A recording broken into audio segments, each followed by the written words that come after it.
Hi,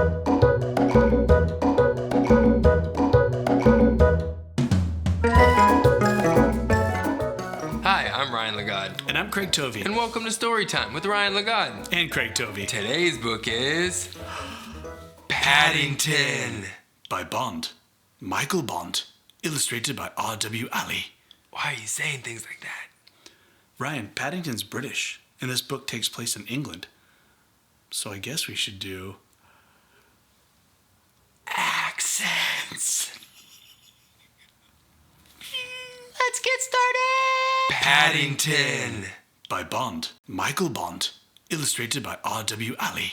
Mr. and Mrs. Brown first met Paddington on a railway platform. In fact, that was how he came to have such an unusual name for a bear, because Paddington was the name of the station.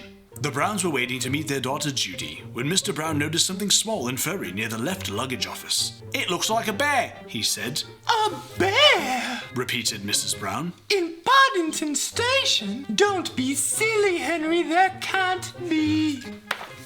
But Mr. Brown was right. It was sitting on an old leather suitcase marked "Wanted on Voyage."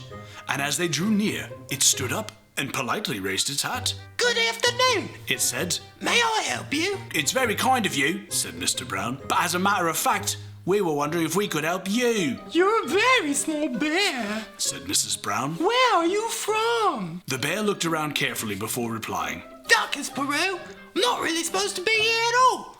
I'm a stowaway."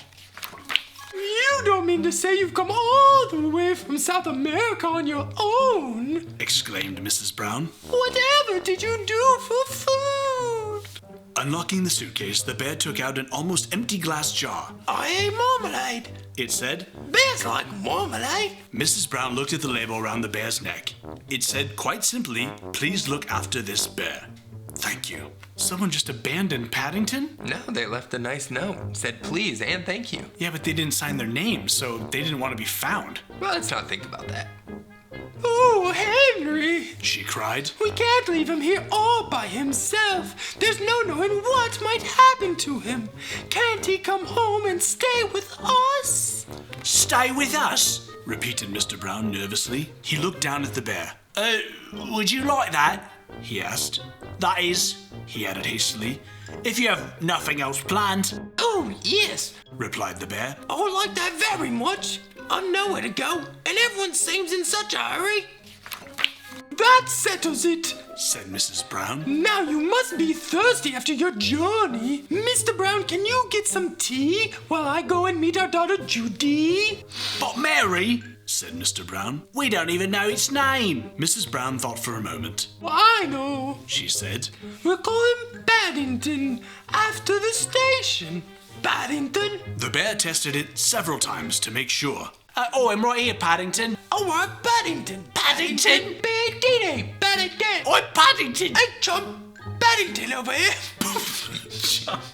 "It sounds very important." Mr. Brown tried it out next. "Follow me, Paddington," he said. "I'll take you to the snack bar." Mr. Brown was as good as his word. Paddington had never seen so many snacks on one tray, and he didn't know which to try first. He was so hungry and thirsty that he climbed up onto the table to get a better look. Mr. Brown turned away, pretending he had tea with a bear at Paddington Station every day of his life. "Henry!" cried Mrs. Brown when she arrived with Judy. "What are you doing to that poor bear?" Paddington jumped up to raise his hat, and in his haste, he slipped on a strawberry tart, skidded on the cream, and fell over backward into his cup of tea. "I think we'd better go before anything else happens," said Mr. Brown. Judy took hold of Paddington's paw. "Come along," she said. "We'll take you home, and you can meet Mrs. Bird and my brother Jonathan." Mr. Brown led the way to a waiting taxi. "Number 32, Windsor Gardens, please," he said. The driver stared at Paddington. "Bears is extra," he growled. "Sticky bears is twice as much. And make sure none of it comes off in my interior. It was clean when I set out this morning."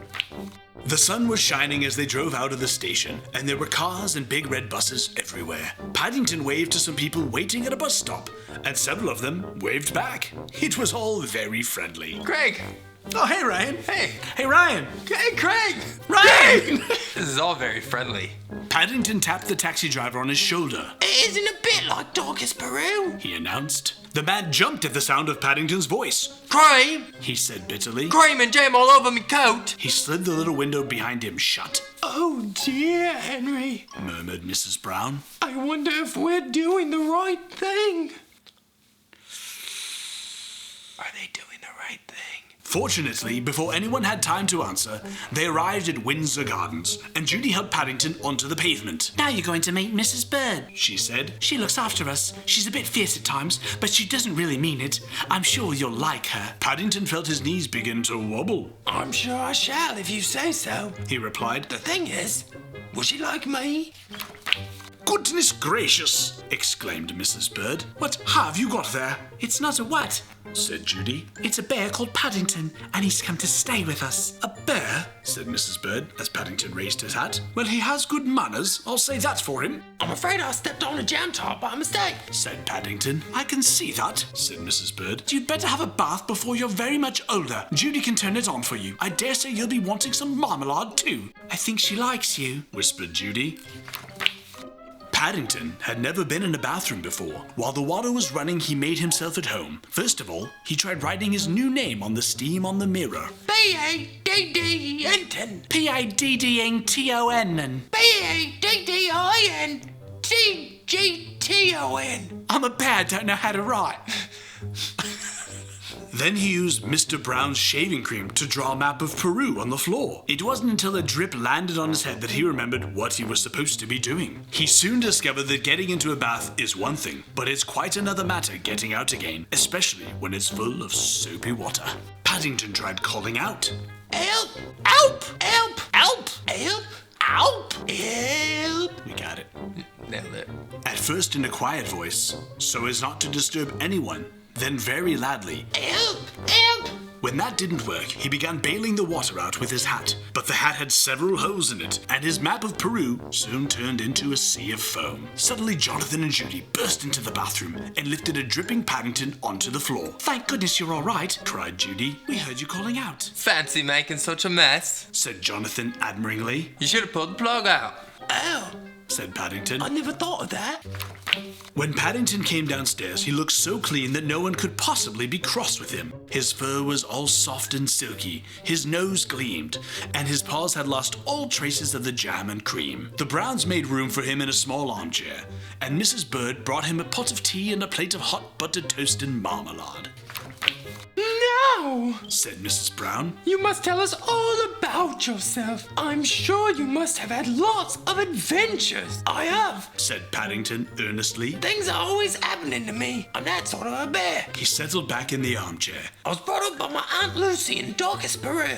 He began. But she had to go into a home for retired bears in Lima. He closed his eyes thoughtfully, and a hush fell over the room as everyone waited expectantly.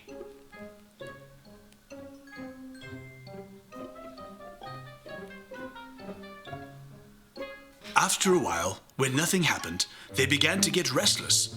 Mr. Brown tried coughing. Cough, cough, Cough, cough, cough, cough in here. cough.